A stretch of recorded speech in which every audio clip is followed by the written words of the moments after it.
Kimberly Culp, director at Carr, McClellan PC, as we talk about IP licensing issues for AR and VR content, gaming content.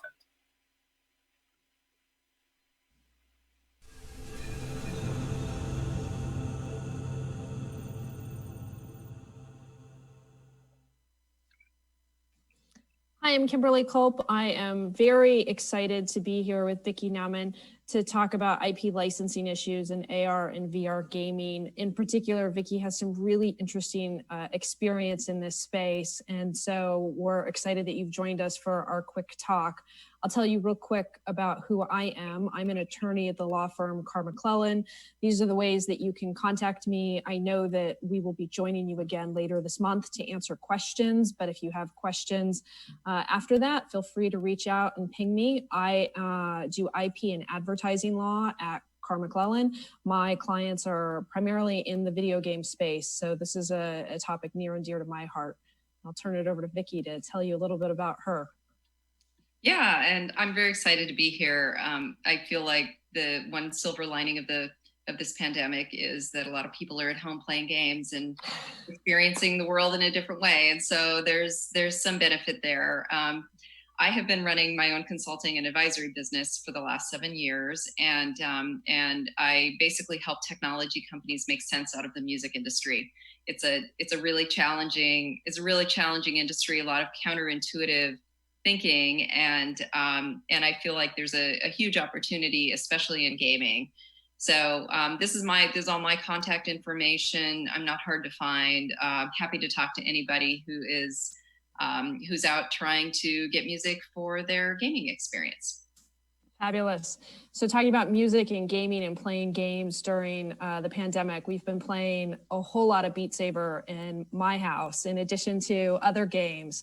And, you know, the issue of music licensing is so interesting. When I think of IP licensing issues, from my perspective, I think of it as content creation from the character side, world building, and making those choices about the cost of having your own IP and your own characters to license for merchandising issues, or to license in that content and what those contracts look like. And those are different issues. But the music space is somewhat different. And I was hoping, Vickie, you could start us off there with what are some of the factors that a studio might think about in determining whether they're going to create their own music for a game or they're going to license music into a game. Yeah, I think I think a lot of it comes back to what you know, the gaming company or the production company's vision is of the game. And you know, sometimes you don't want commercial music. Sometimes you don't want music that's familiar, because if you have a very strong visual, you just want music that's going to create the right kind of atmosphere. And you might be able to do that with, you know, hiring composers and doing custom composition. You could possibly get that from, you know, production libraries. But if you want music that is going to have some sort of recognition in your game, then you're going to look at doing a licensing deal with labels and publishers. And there's a lot of segmentation within the music sector. You know, there's major label music, which is generally music that's a little bit more commercial and produced. There's independent music. There's a lot of fine lines in between those. And there's also production companies that have made music specifically for different kinds of environments. And so, you know, you really need to start out figuring out what role music plays inside of your environment, and then go from there. Sometimes I think, you know, my experience in working with companies is that there's a perception that, oh, if we want to license music, you know, it's going to be so expensive. We're not going to be able to do it. We're not going to be able to get the rights cleared in order to make it a reduced risk, because there's always risk with music. But I encourage anybody who's out there thinking that to set it aside, because I do feel like there's been a shift in the music sector in the past few years. And, you know, as streaming platforms have taken hold and we've got a lot of money flowing back from Spotify and Apple and Amazon and all these streaming services, there's a bit more of an appetite now to innovate and to try new things.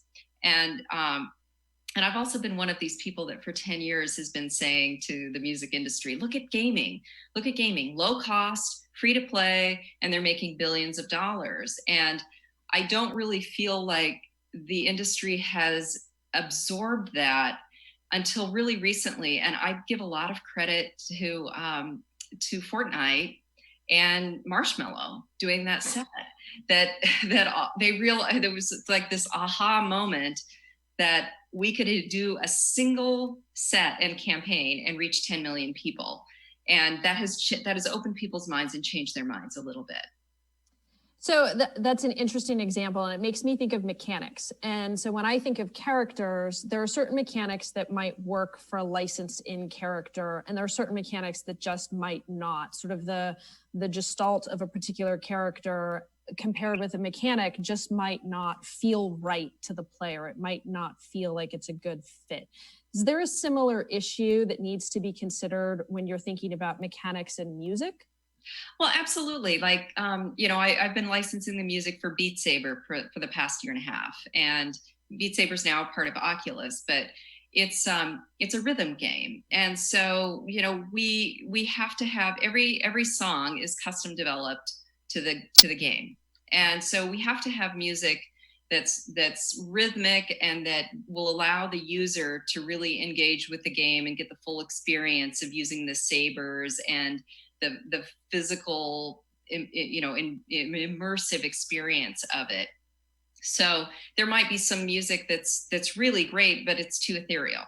And so we're bringing all of this to the labels. And when we put together an artist pack, like we've worked with Imagine Dragons and Panic at the Disco and Green Day, and we just released 5 custom made songs with Timberland, that each of those songs we need to have lyrics that are clean because it's all ages. We need to have music that's rhythmic, and we also need to have artists and labels and people who want to be a part of it, because we feel like the co-promotions that we have done have made a huge difference, and we've largely gotten a lot of good industry support. Beat Saber is obviously like the right example for my question. I wonder if VR is unique in that context, in the juxtaposition between music and mechanic as compared to, say, a traditional console game or a mobile free-to-play game. I'm curious your thoughts on whether VR really makes the relationship between music and mechanics that much more relevant. Well, I think it does. And, one of the things that I've noticed just personally playing the game is that when I play, if I'm playing and I'm listening to an Imagine Dragons song and playing that Imagine Dragons song, that it is such an immersive experience that I hear the song differently, and I can listen to that song 1,000 times on my streaming service, but I don't feel it. It doesn't resonate with me like it does after I've played the game. And I'll have that song bouncing around my head for a couple of days. And ultimately that's what everyone wants is, a lot of the music listening that we have now has almost become like background, that I have music, streaming services. I think I subscribe to 3 of them. I have it built into my Sonos and Bose connected speakers. I put it on to play. I don't have my phone, and I go about my day's business. So music is there, but my mind is occupied doing other things. But when I'm in a VR game, I think that is the most immersive experience. And then I would say like movies and TV series are the other things where I feel like I will get to know a song really, really well, just because it plays every time we open up a series.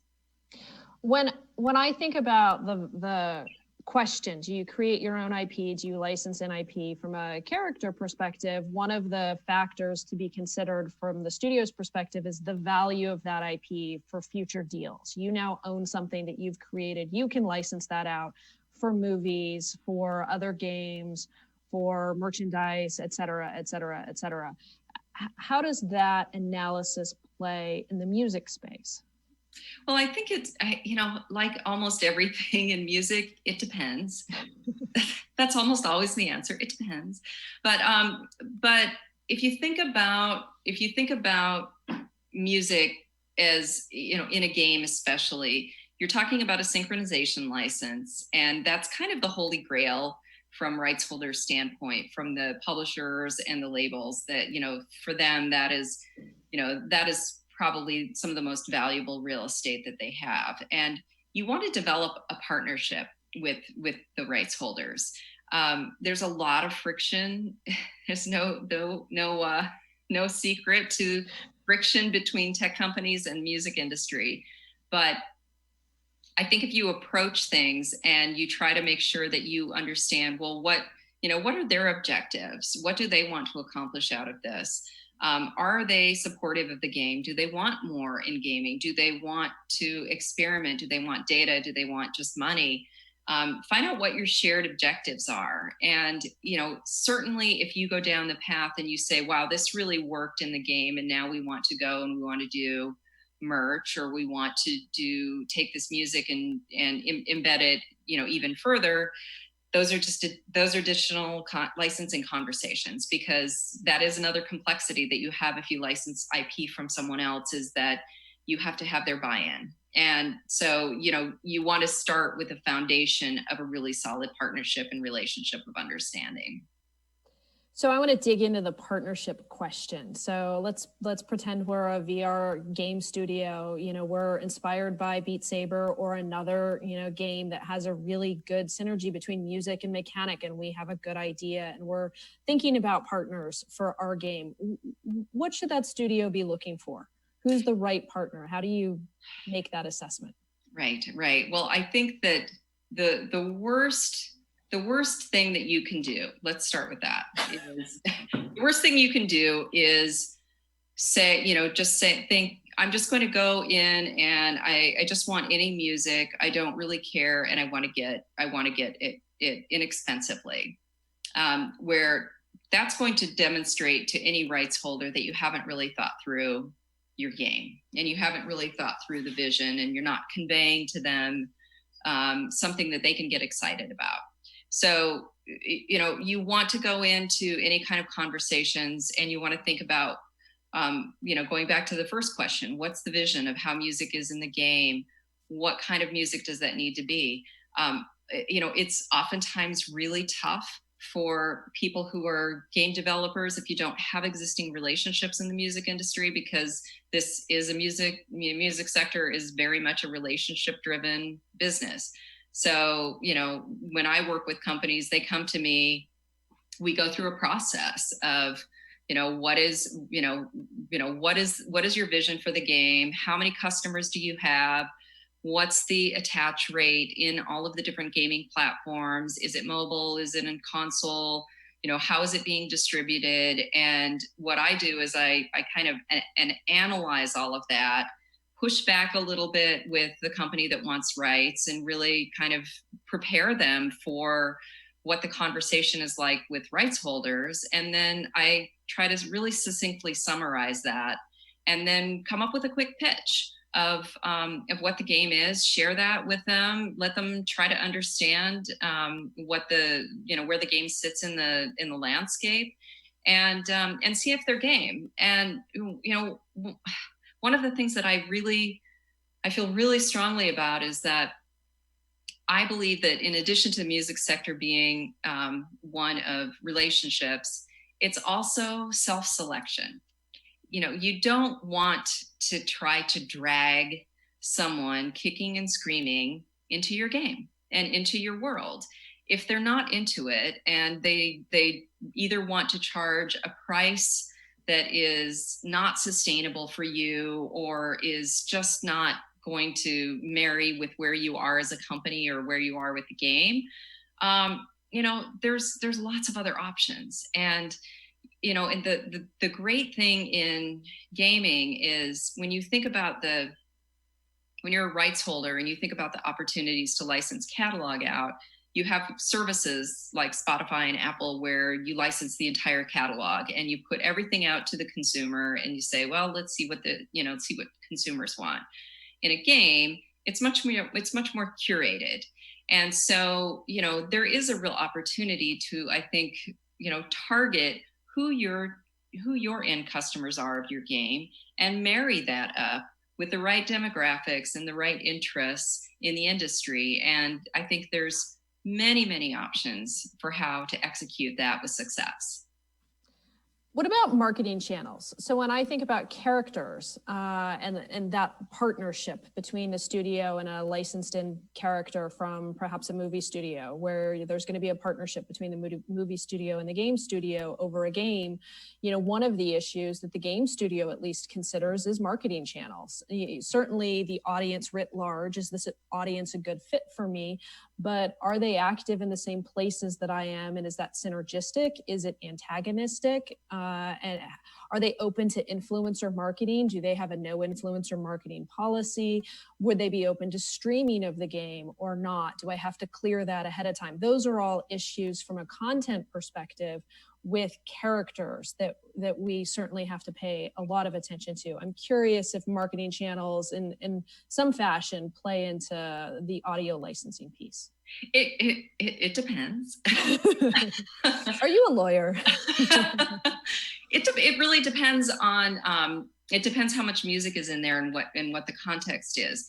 In a Beat Saber environment where, or even past games, Guitar Hero, things that were really, hardware, software content, where there's a multifaceted experience around the music.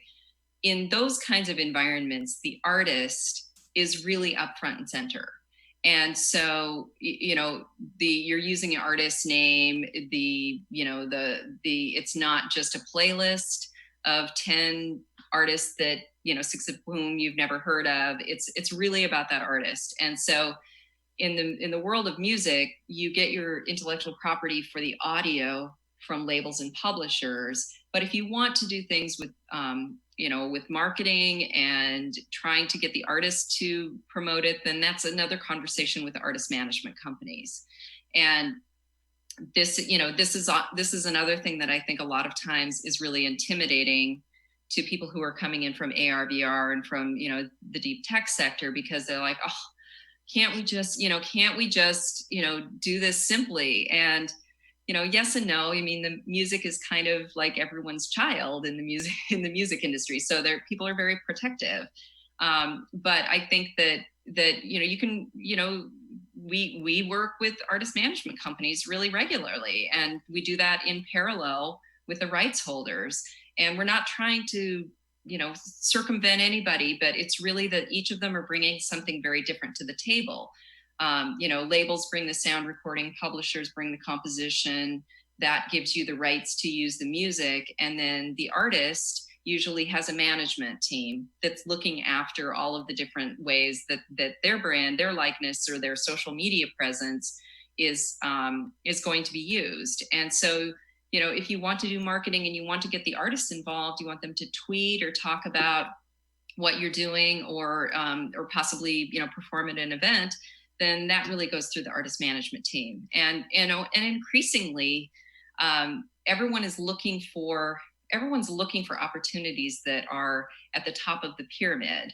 And this is, I think that anything where sound is immersive and your music is really spotlighted in some sort of, immersive environment, that's it. And, and so you get the marketing, the band and the artists and the label get marketing, they get visibility in a game in front of millions of people, but they also get the opportunity to have a higher margin licensing opportunity as a result. I had one final question. Do we have time? Thanks. And my last question, Vickie, is just the extent to which the technology, AR and VR, makes for any specific analyses that need to happen by a game studio that's perhaps different than what they may have expected if they're coming out of the console or mobile game world. Yeah, well, technology moves much faster than licensing norms and then copyright laws, and so we're constantly having to evaluate, if you have an opportunity on the table, what does it look like? Are there any existing norms? How do we determine what set of rights that you need? How is that content stored and delivered?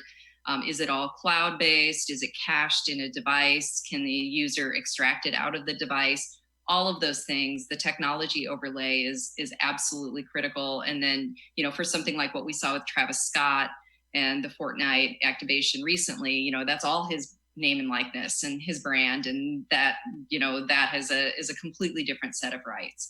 So absolutely understanding the guts of your game and the mechanisms and delivery, that absolutely matters as well. Thanks, and thanks for the extra bit of time. We'll take questions now. Hey, thanks for joining us this morning. Nice. Yeah, we've got we're a little crunched for time, but we've got a couple really great questions in the chat.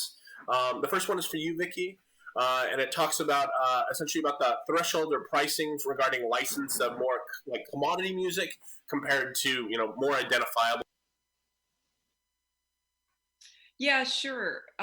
Well, you can absolutely use production. There's a lot of really great production and sync catalog licensing platforms out there. And, oh, sorry, we're getting a delay here.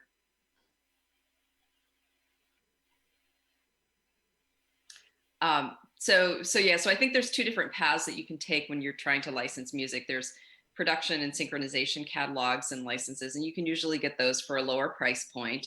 And then if you want to go down a path where you've got, a particular artist or songs that you want to license, then you engage with the rights holders, labels and publishers, and you negotiate all of that. It's, in some instances, I actually feel like music that's not familiar might be better because it doesn't distract the user by being a big Drake song that everybody knows, that it's something that is building tension and building the scene in the game. And so you can sometimes get away with very inexpensive licenses there. And then it depends on your business model. Are you integrating music into the game as a part of the game itself, or are you having it available for in-app purchasing, and what those different business models are? And then you can structure a proposed deal to the rights holders and see how they react. And kind of lastly, what do you think the impact of AI generated music is going to have in regards to these sort of licensing conversations, as well as digital characters and the like the ownership rights there? Well, definitely on AI music. I mean, there's a lot happening in that world out in the startup landscape, and I think I've experimented with a lot of these and talked to a lot of the companies, and I feel like they're not quite there yet in terms of listenability. But I think that if you start thinking of AI as a tool for composers and tool for songwriters, I think that it's being embraced. But I also feel like ultimately, if you're building music into your game, you really want to get that right. And so if you think AI music is going to fit the bill, then go for it. But a lot of people want music that's from a particular artist or that's really recognizable. And then, can you talk a little bit about the name and likeness? Yeah, I was going to talk a little bit about the character piece. So, one thing that's not going to be different with AI generated characters is who owns the character. Who owns the character is going to be most likely the AI tool that's generating those characters. There's some arguments around that not being the case, but for the most part, whoever created the tool, subject to licensing, is going to be the owner of those characters. And then the downstream licensing from there is going to be dictated by those terms around the tool that creates the character. So things aren't really going to be different, and it really will be a matter of contracting. Well, fantastic. Vickie, Kimberly, thank you for joining us. Thank you for kind of helping navigate us through the weeds of IP. I look forward to seeing kind of what sort of ships this launches as it relates to XR projects in the future. Great.